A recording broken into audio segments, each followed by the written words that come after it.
Oke, kembali lagi bersama aku, Alvin Widianto. Nah, kali ini kita akan membahas tentang UTS. UTS aku sih lebih tepatnya, tentang manajemen dan organisasi. Oke, check this out.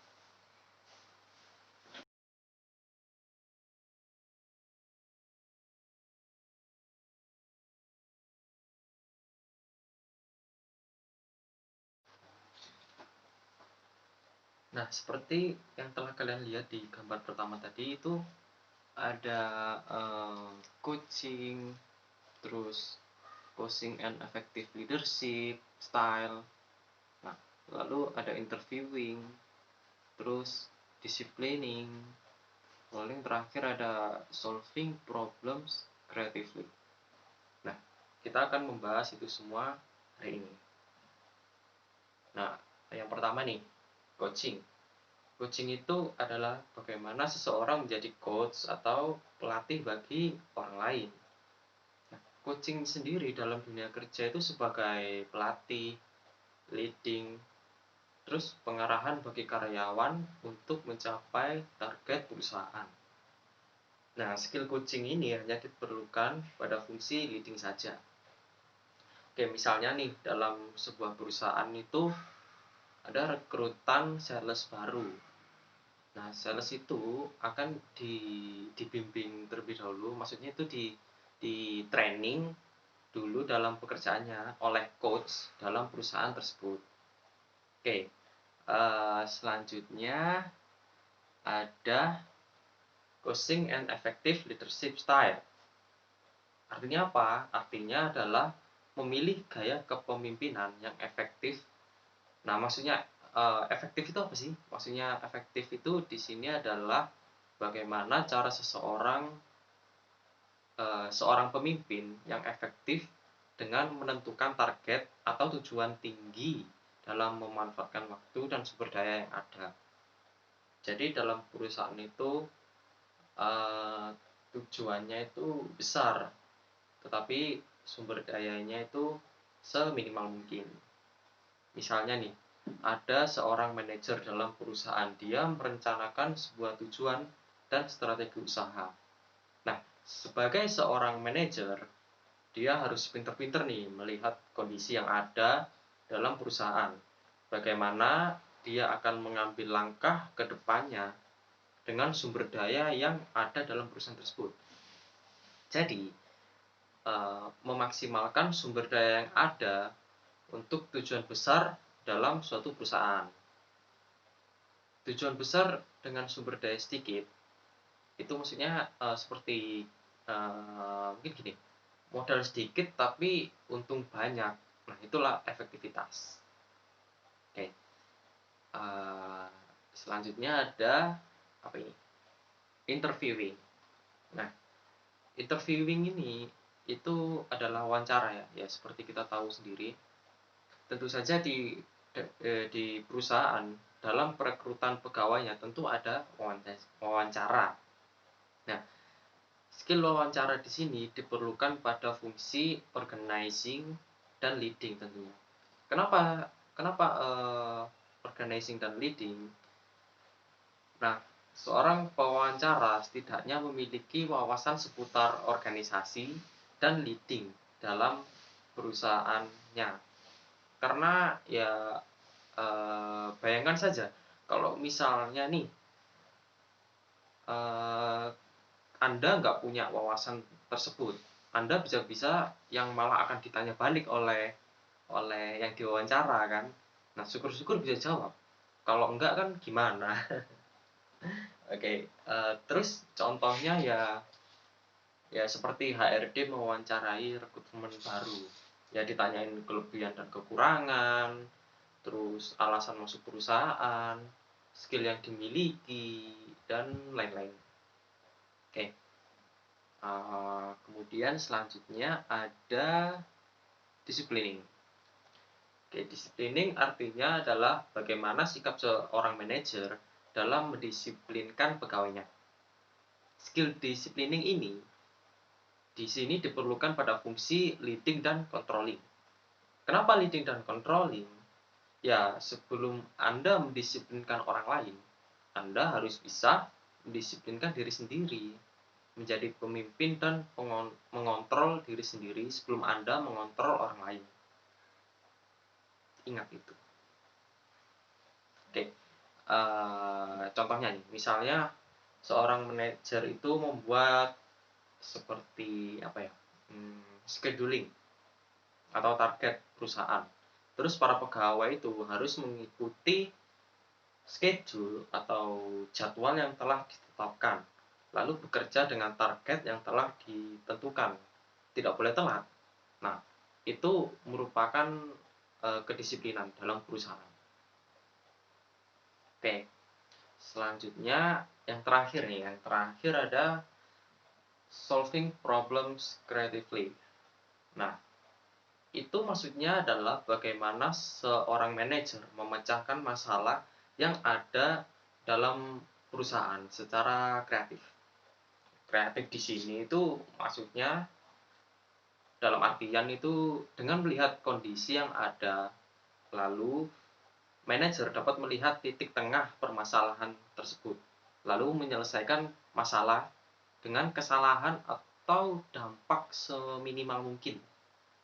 Nah, skill solving problems creatively ini diperlukan pada semua fungsi, yaitu leading, controlling, planning, dan organizing. Terus contohnya nih, misalnya apa ya? Sekarang kan lagi pandemi COVID-19. Nah, sebuah perusahaan mengalami pemerosotan pendapatan karena pandemi ini. Nah, dari situ, bagaimana cara manajer menanggapi permasalahan tersebut dengan kreatif? Oke. Selanjutnya adalah gambar kedua.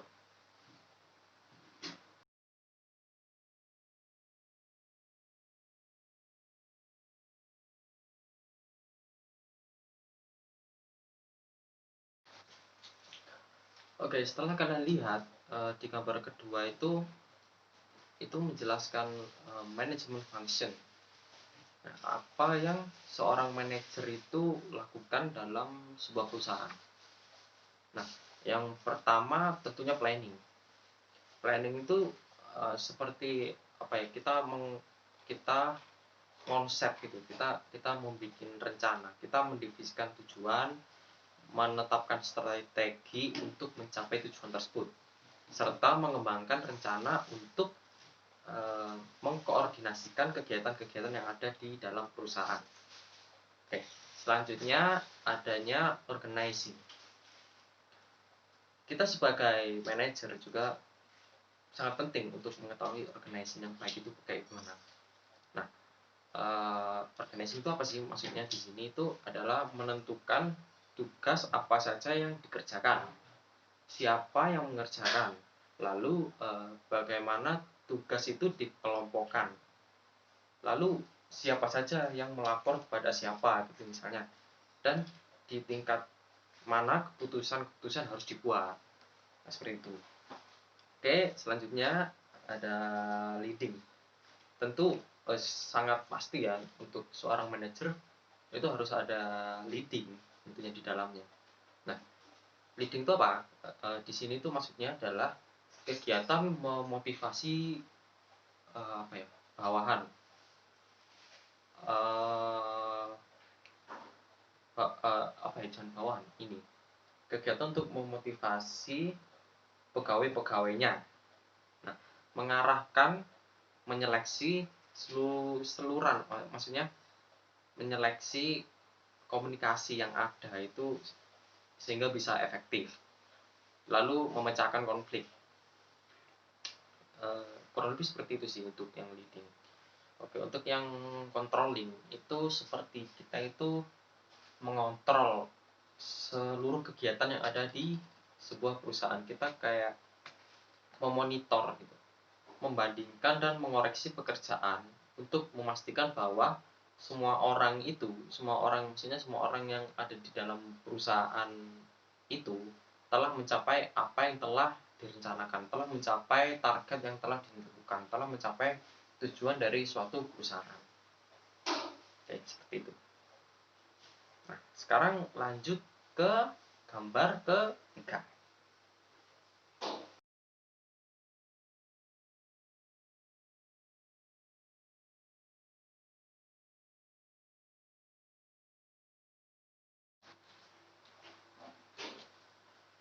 Nah, bisa kita lihat bahwa dari gambar tadi itu menjelaskan tentang changing teknologi digitalization. Nah, itu maksudnya adalah apa impact atau dampak perubahan teknologi digital pada perusahaan. Yang di kuning-kuning tadi itu. Nah, itu adalah dampaknya dari digitalisasi.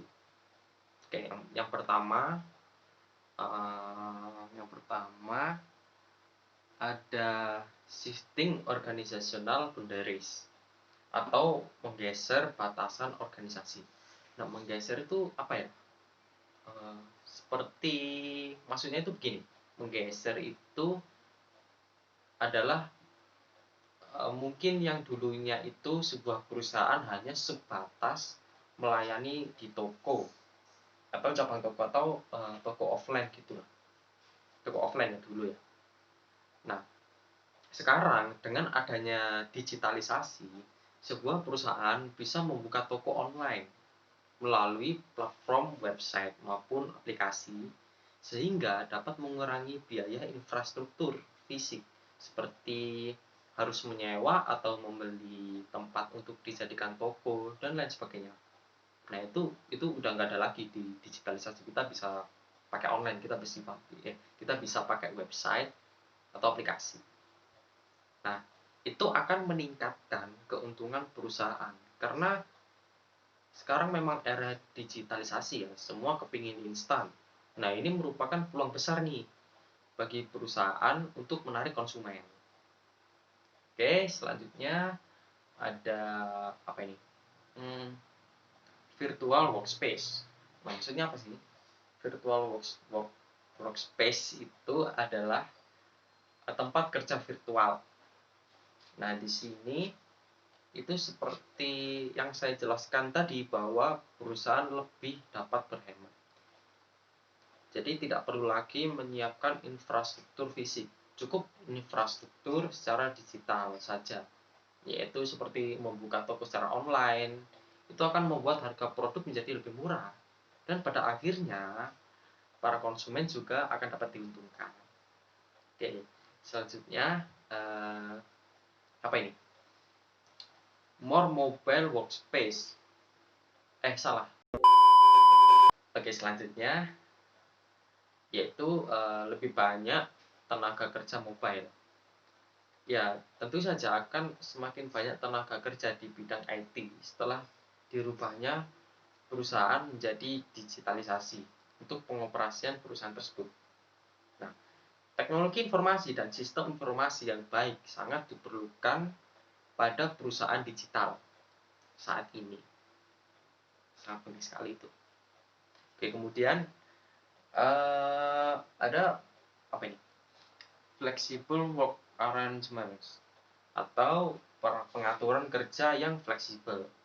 Kenapa fleksibel? Ya karena kita ini digital loh, kita bisa bekerja dimanapun dan kapanpun. Kita kan serba online nih. Nah, jadi kita hanya mengandalkan laptop atau PC, smartphone, dan wifi yang lancar itu kita udah bisa bekerja gitu. Jadi lebih fleksibel. Di rumah pun kita juga bisa bekerja. Itulah enaknya digitalisasi. Oke, selanjutnya apa nih? Empowered employees. Nah, maksudnya ini karyawan yang diberdayakan. Jadi gini, kan dulu kan sebelum berubah menjadi perusahaan digital, jadi perusahaan lama nih, ada perusahaan lama, dia dulunya tuh ada toko gitu, dia nggak digital, dia nggak online. Nah, tentu ada karyawan kan. Nah, karyawannya ini hanya mengetahui cara bekerja jika offline, jika di toko doang, ya kan? Nah, terus maka dari itu sekarang karyawan seperti ini itu di training lagi. Mungkin hanya beberapa karyawan, tidak semuanya. Kebanyakan tuh karyawan baru sih yang direkrut, eh, yang lebih tahu IT gitu. Nah, yang di training itu adalah yang diutamakan, itu karyawan karyawan lama. Sehingga apa? Kenapa kok diutamakan karyawan lama? Ya karena ya sehingga perusahaan itu tetap mempertahankan karyawan yang bagus. Makanya diberdayakan dengan cara di training digitalisasi. Nah, oke, seperti itu saja penjelasan kali ini tentang mungkin ini iya sih mata kuliahnya aja manajemen dan organisasi. Jadi kita membahas seputar apa sih itu manajemen, terus organisasi itu kayak gimana, perusahaan itu seperti apa ya, seperti itulah. Oke, pembahasan kali ini saya rasa sudah cukup sampai di sini. Saya Alvin Widianto, terima kasih.